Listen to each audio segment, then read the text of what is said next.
Protestations contre le président en place, colère des couches les plus démunies de la société, violence lors d'affrontements avec la police. Non, je ne parle pas des Gilets jaunes ni du Venezuela, mais de Haïti.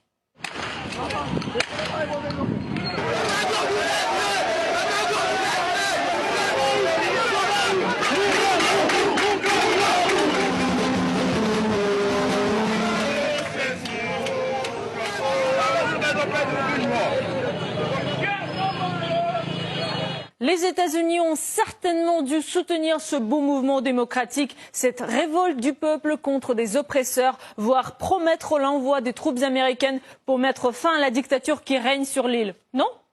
J'ai rencontré hier le ministre haïtien des Affaires étrangères pour exprimer l'appui et l'amitié indéfectible des États-Unis avec Haïti.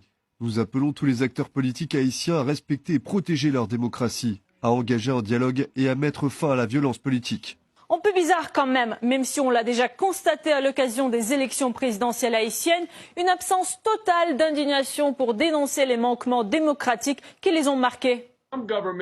Le gouvernement Trump ne soutiendra pas le peuple haïtien parce qu'il a besoin de ce gouvernement pour son projet de renverser le gouvernement vénézuélien. Et c'est la nature du pouvoir américain dans le monde d'aujourd'hui. Elle est très hypocrite.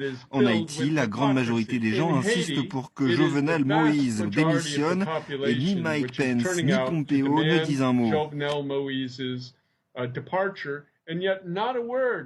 Aucune réaction non plus de la part de Donald Trump. Donc ce double discours et cette hypocrisie sont typiques de la politique étrangère américaine. Et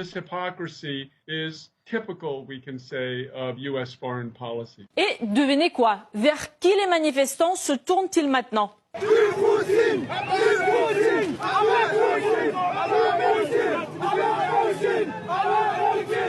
Selon une journaliste de l'AFP, certains ont même scandé à bas les Américains, vive Poutine, en brandissant un drapeau russe. Il se pourrait donc qu'on entende bientôt des accusations d'ingérence russe en Haïti. Logique, après avoir organisé les Gilets jaunes en France, il fallait frapper encore plus à l'ouest.